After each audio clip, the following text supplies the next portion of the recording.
Today we're going to look at geometric sequences. So we had our arithmetic sequences yesterday. Today is geometric. So a geometric sequence is a sequence in which the ratio between any two consecutive terms is constant.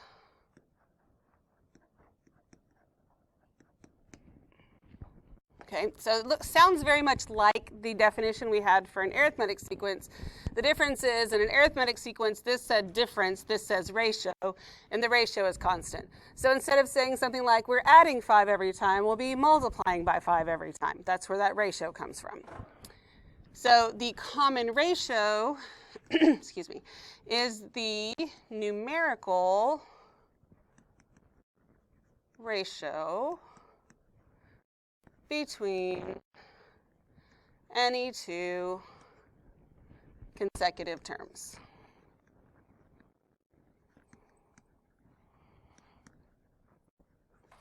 And the variable we use is R. Okay. R for ratio, D for difference.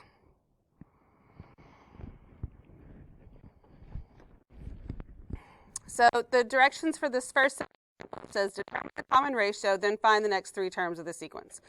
So we know these are geometric because that's the title of this lesson, but if we were having to determine is it geometric, is it arithmetic, then clearly we're not adding them. I would be multiplying by 3 every time, right? That's a ratio because if I had to actually find a ratio, I could take any term and put it, so we'll use the smaller ones, but I could pick any of them and make a ratio out of that. So we'll go with 24 and then put it over the term before it. That's where I get my 3 from.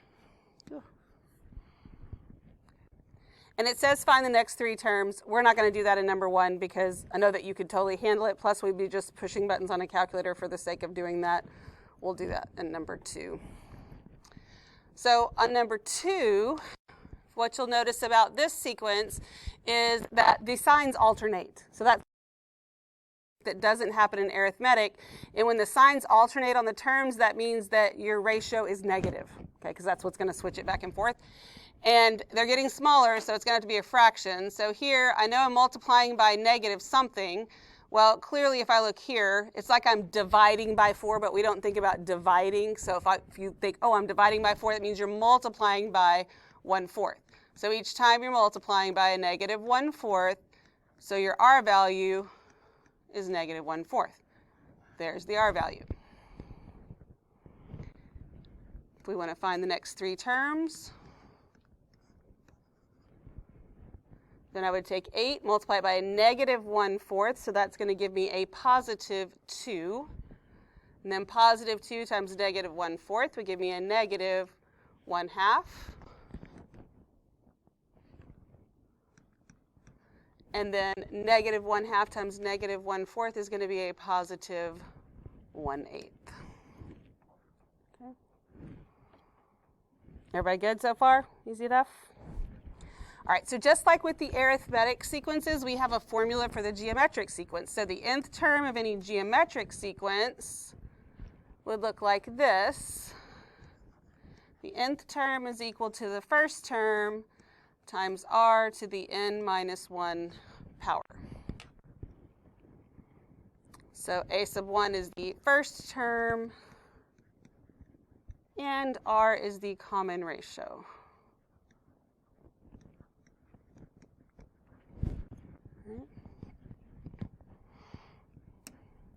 So then we're going to write an explicit rule for each sequence and then find the 8th term. So in order to write our rule, we have to have the first term. So our first term is negative 2400, and our R, Well, since it's all negative, but they don't alternate, so r has to be positive, and it's getting smaller. So if I use the smaller numbers, I don't know, you could use these, not that big of a deal, but basically I'll be dividing by 2, which means I'm multiplying half. So those are the two pieces that I need. I use that formula. The nth term is the first term, negative 2400, times r, which is 1/2, to the n minus 1 power. There's my formula. Then I want to find the 8th term, so I'm going to use the rule that I just came up with, and that's going to be negative 2400 times 1/2, 1 power. And even though we all know that 8 minus 1 is 7, we still want to write it down as 8 minus 1, because you can't lose sight of what n is. Now, when you put it in the calculator, use 7, that's fine. But don't, if you're always just subtracting when you write it down, you can get mixed up with n pretty easily. So we're going to go and type this in. Oops. Type this into the calculator, and that will give me negative 2400 times 1/2, and then to use my exponent, it'll be a to the b power on this calculator, and then I'll use 7. So this is the answer I get, but I don't want a decimal, so I use my little fraction button there. You get negative 75 over 4. So the 8th term, negative 75 over 4.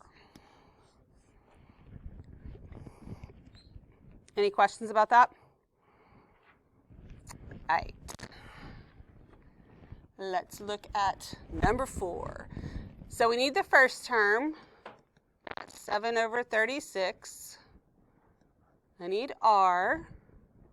The signs are alternating, so what does that tell me about r? It's a negative, and this would be a negative what? 6. Very good. So those are the two pieces I need. Go ahead and use that to write your rule. You can do that without me talking you through it.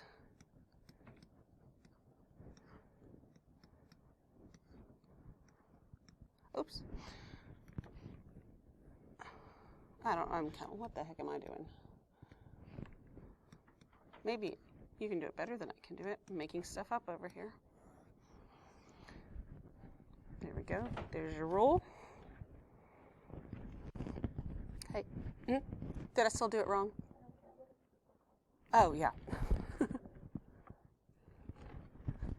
we go. Alrighty, and then need the 8th term, so go ahead and find your 8th term.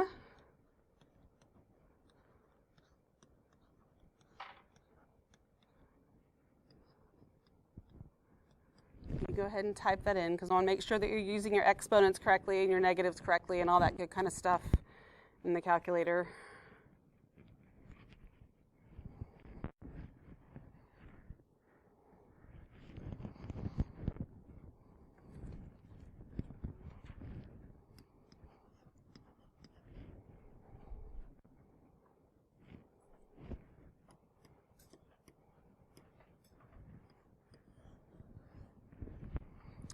That's what you should get.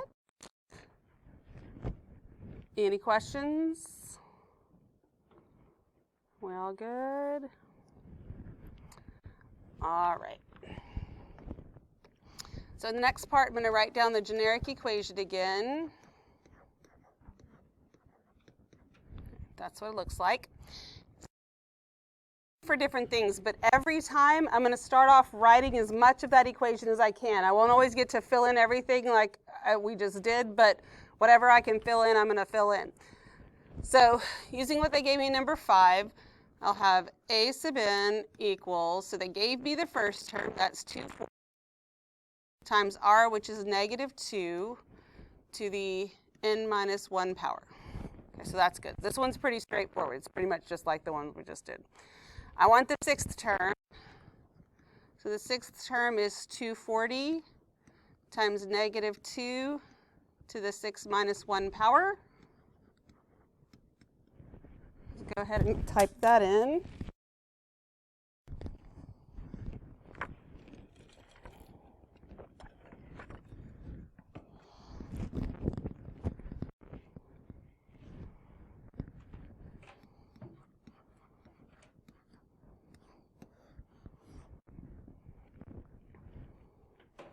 you should get negative 7680.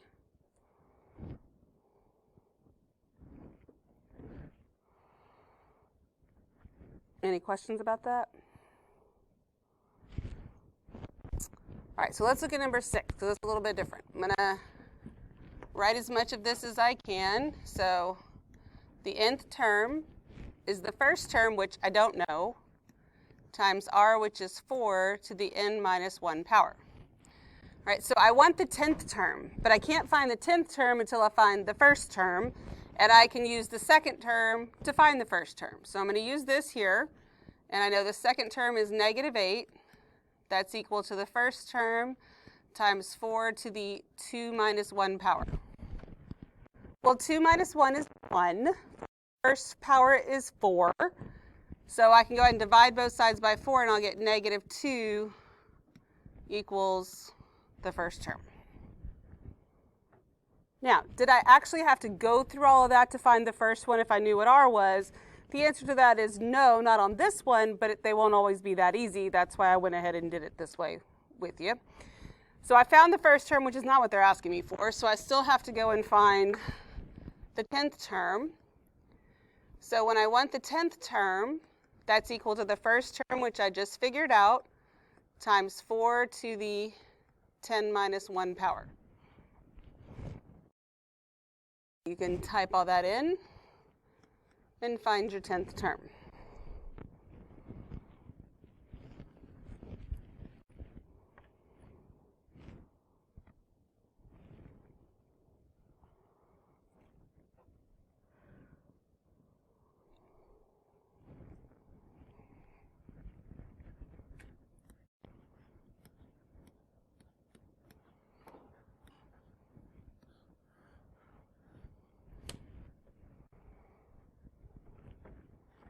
That's what I got.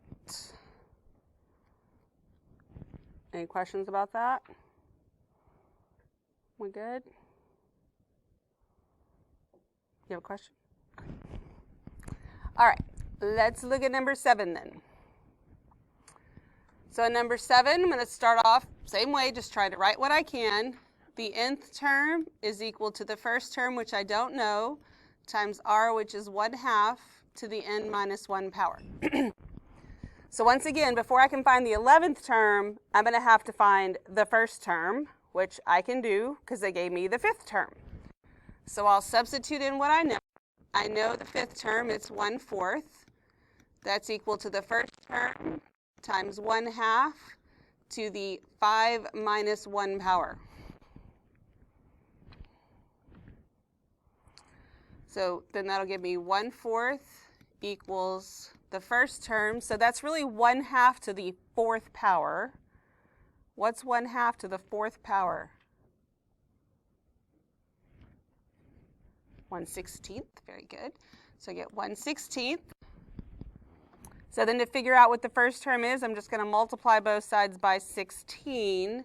So the first term then is 4. So now that I have that, I can go back up here, use this to find the 11th term. It's going to be the first term, which is 4 times 1/2 to the 11 minus 1 power.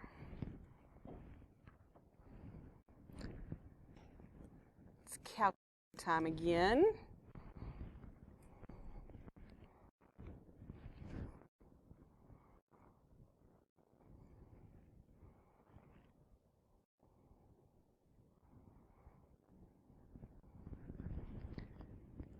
Get 1/256.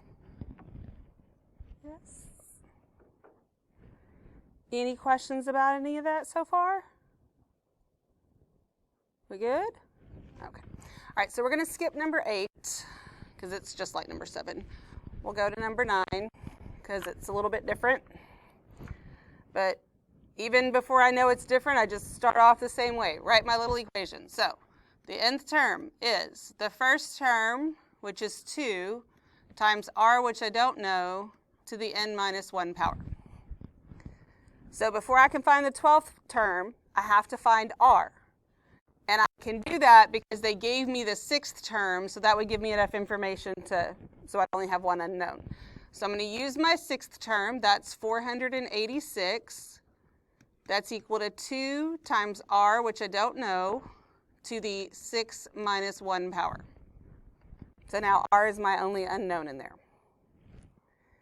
The first thing I want to do to get r by itself is to divide both sides by 2. So this 43, that's equal to r to the power. If I want r, how do I undo r to the 5th power? The root, right? The 5th root. So the 5th root of 243 is going to equal r. And since it's an odd root, I don't worry about plus or minus because it'll just take care of itself. On the calculator I'm using, the way I would do that is this little button right here, the nth root, put my 5 there, my 243 there. Or if you don't know where the root button is, what's a different way we could do that? 243 to what? To the 1/5 power. Exactly. I could do it as an exponent, and I could make that the 1/5 power. That works too. Sometimes, depending on which calculator you're using, maybe that's easier, and you get the same answer either way. So whatever it works for you. And that is 3.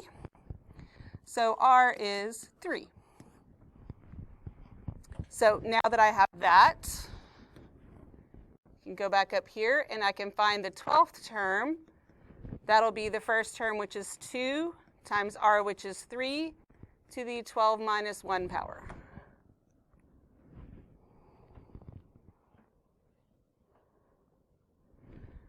And then the 12th term, back to the calculator. You get 354,294. Okay. Questions? We're all good? All righty. So let's look at 10. So my nth term is equal to the first term, which I don't know, times r, which I don't know, to the n minus 1 power. I didn't know anything, right? That's pretty much the generic formula, but that's okay. So since I don't have enough information to find the first term or find r like we've been doing, we're going to do a little pretending. And you can pretend as long as you make some adjustments along the way. So we're going to pretend that this 4th term is actually the first term. Okay? So you can't just pretend that and change nothing else. So I'll show you what we're going to do. So we're going to use this as our nth term. So our nth term is our 7th term. We'll have negative 75 over 128 is our nth term. Our pretend first term is 75 over 2 times r, which we don't know, so we'll be able to find r. Since this is our nth term, n 7 minus, but here's where we have to change what we're doing if we're pretending. We're not subtracting 1 because we didn't use the first term. We used the 4th term as this term right here, so we have to subtract 4. Okay? That's what you get to do when you're pretending there. Okay, we good on that? So to clean this up some more, now I'm going to multiply both sides by this reciprocal. So if I multiply this by 2 over 75, the 75s cancel out, right? So you'd have 2 over 128, so that'll give me negative 1 over 64, and that's equal to r to the 3rd power. Okay, so I didn't show multiplying by the reciprocal, but everybody with me there? Okay, as long as we know how to do it, it's fine if, you know. Okay, so now I need the cube root. I take the cube root of both sides here. So since it's negative, I know it's going to remain negative. And what's the cube root of 1 over 64? 1/4. Yes. So there is my r value. Why is it negative? Oh, okay. No, we're good. So we're all good so far? So now I could use that to then go find the first term, or I could continue to pretend as long as I'm careful. So I better continue to pretend because it's less work. All right. So again, could go find the first term now, but I don't really care that much. So instead, we're going to use this, okay, where we started from. We're going to find that second term that we want. We're still going to be pretending that this is the first term. So 75 over 2. We now have the real r. It's not a pretend r. And then n is 2 minus, and not 1 because we're pretending, right? Our pretend first term is really the fourth term, so I have to subtract 4. We good with that? So then what's your exponent going to be when you type all this in? -2. Very good. So I'll go ahead and type this one in as well. Clear this off. So this will give me 75 over 2 times negative, oh, shoot. I'm not looking at what I'm doing, and I do that every time. Okay. Times negative. It's one thing I like about this is I can actually see what I'm really typing, so I don't do something really stupid before I'm done. And then to the -2 power, that gives me 600. So make sure you get 600 when you type all that in.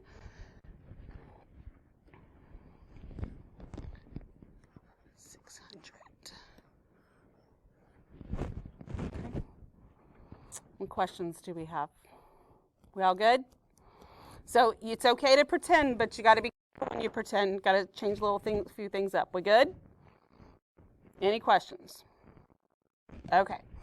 So let's look at one of these explicit versus recursive, because we haven't talked about recursive with the geometric yet. So if I'm looking at this,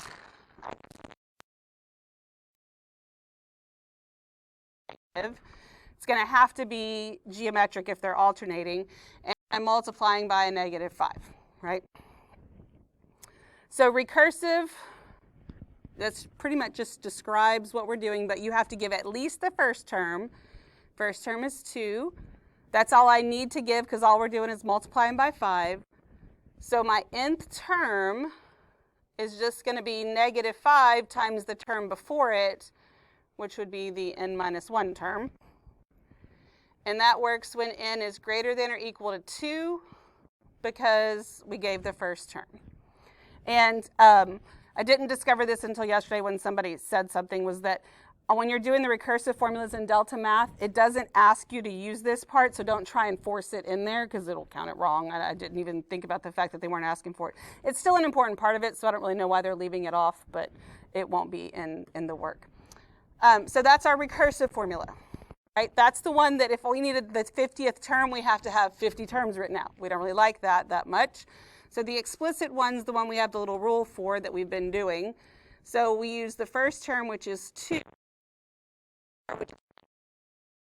to the n-1. So there's your explicit and your recursive for that sequence right there. Okay. What questions do we have? We all good? Yes? Awesome.